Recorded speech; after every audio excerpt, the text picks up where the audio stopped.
Good afternoon, ladies and gentlemen. Good afternoon. All right. I want to send out a special thanks to the founders of Black Repertory Group, my grandmother and my grandfather. We can give them a big round of applause for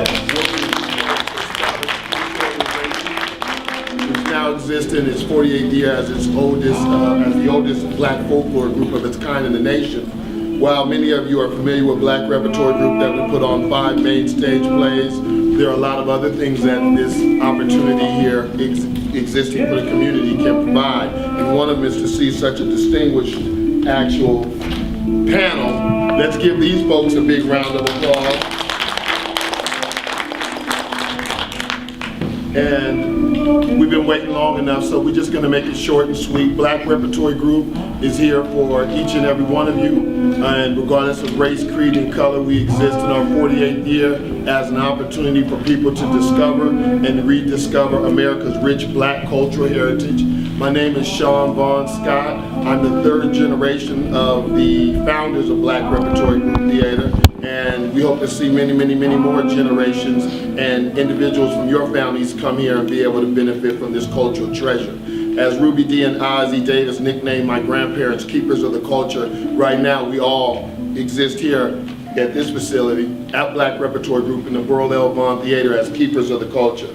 And now, with no further ado, I'd like you to give a big warm welcome and a huge thanks for this great man, Supervisor Carson.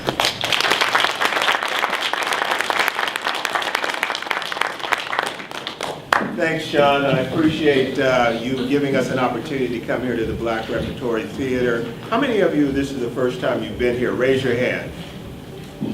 Well, let me encourage you to either go online and hear about they always have great events that are going on hosted at this facility that is truly community-based. Lots of great plays, lots of good music.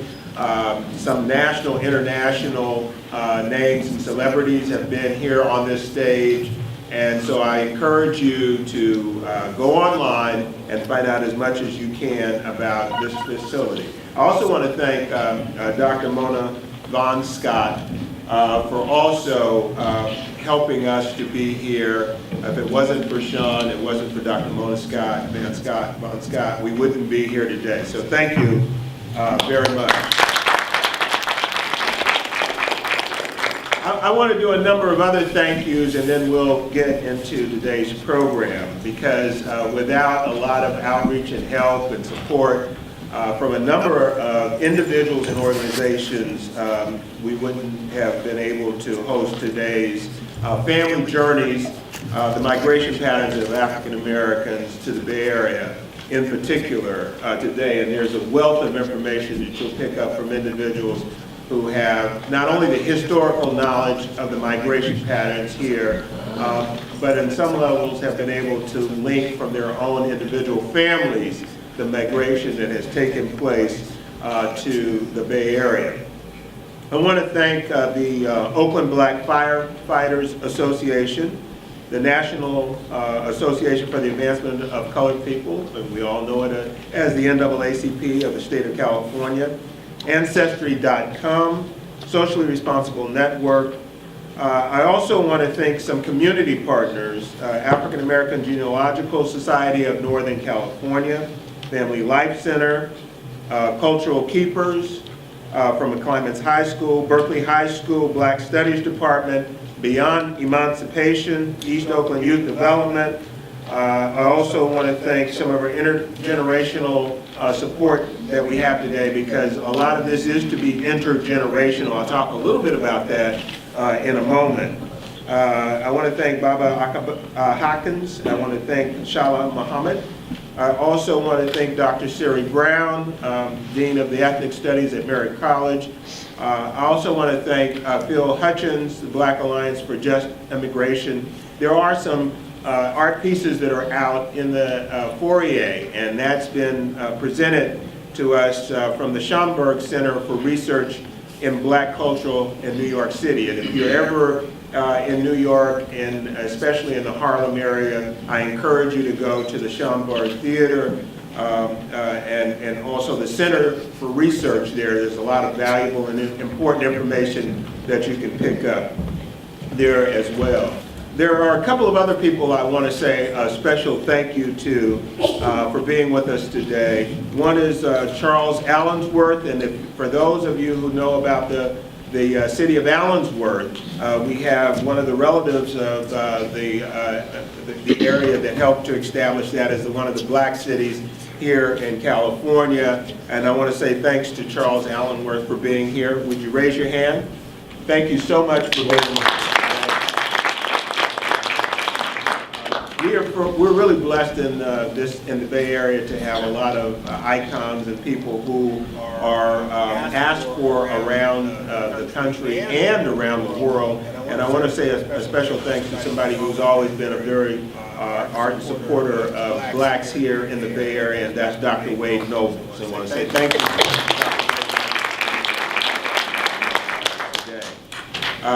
This is going to be a very good opportunity not only to kind of hear firsthand from individuals who will be introduced soon by Davey D, but this is an opportunity for us. We're going to also, for the next several months, be in a number of our high schools, Berkeley High, McClymonds High, Oakland Tech in particular, maybe a few others, that have already committed to having their students to also do more in-depth research on who they are, how we kind of migrated to the Bay Area, and be able to make a little bit more linkage in terms of who they are, where they have come from.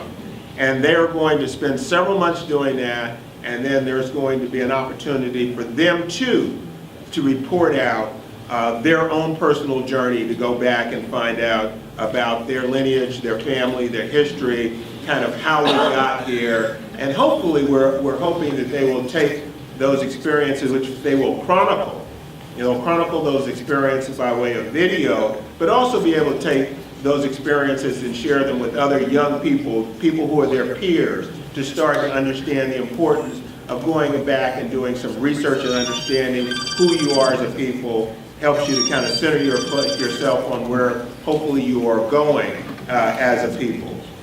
And so we're pretty excited about those opportunities that are coming up.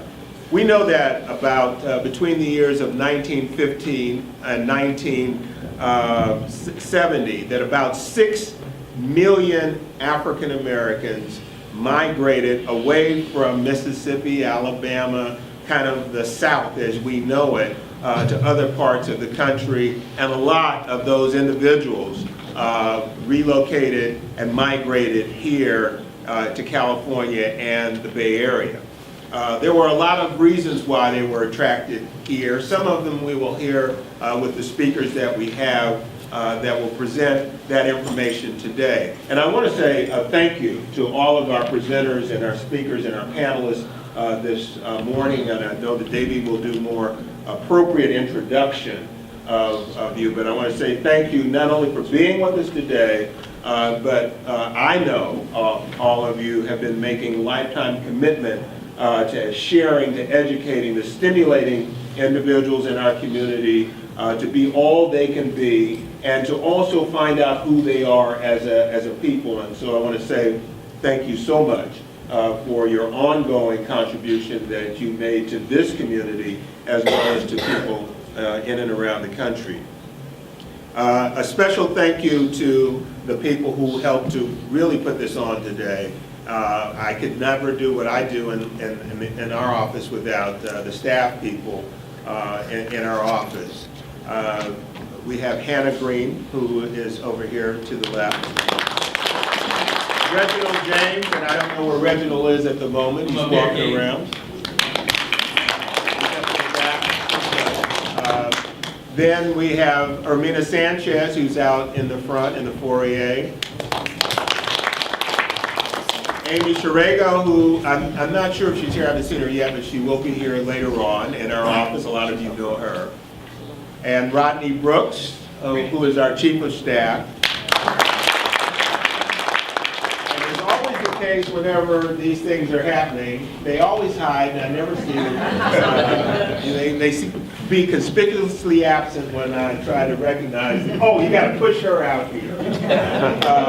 This has really been the actions of Aisha Brown on our staff, who has single-handedly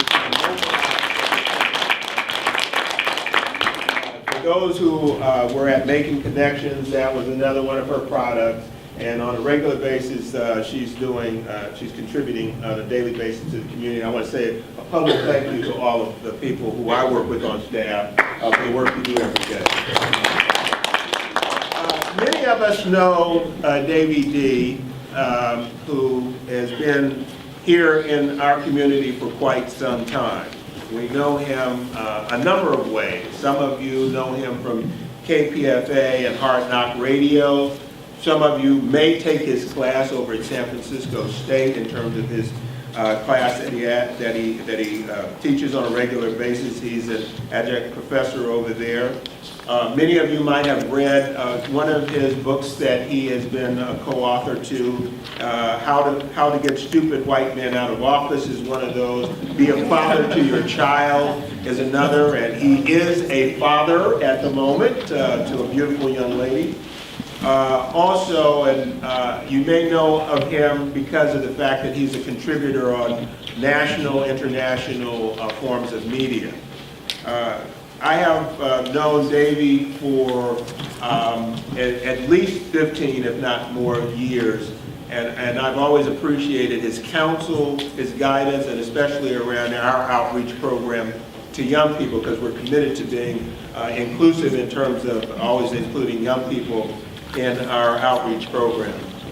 But let me introduce Davey this way. It was at least, and I think Desley Brooks, Councilwoman Desley Brooks would say at least 10 years ago, Davey planted a seed in our office that we would be more engaged in our prison work, and introduced us to a program called No More Tears in San Quentin, a program that today we have been engaged with for 10 years on a monthly basis, going in and out of San Quentin, working with a number of community programs here on the outside, and unfortunate for those who are incarcerated on the inside. And there's been a lot of successful transitions from people who are on the inside as a result of that, back out as a result of this initial contact that Davey made for us to be more engaged in that area.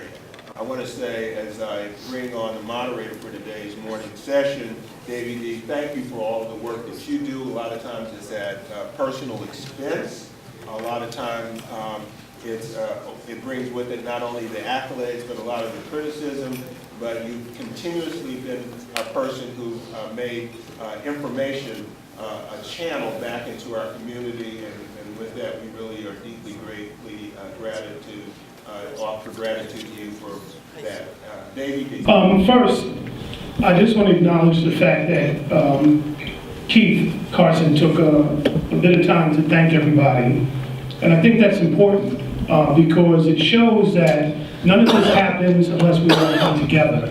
And that the efforts that are put forth are the result of our community, reaching out, and every little bit counts.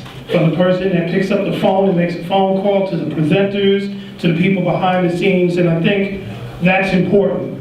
We don't do that enough, but we will spend hours watching the Grammys and the Oscars when they do that, and they show value in the people that are behind the scenes, and I think it's important that we do the same. The second thing I would say that we should also uphold these type of efforts. And so after today, or even now, reach out and tweet or email or text a friend and tell them to come on down here and participate in these type of activities. That's going to be important as we move forward, because all around the country, you are seeing very well-funded and deliberate efforts to get rid of these type of presentations, at least in the public sector. In places like Arizona, they got rid of ethnic studies. They said these type of conversations aren't needed. In places like Tennessee and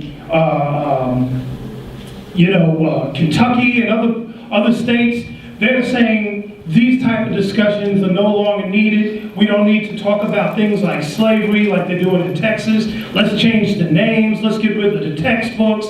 Let's erase the legacy of various communities that have contributed so greatly to this country.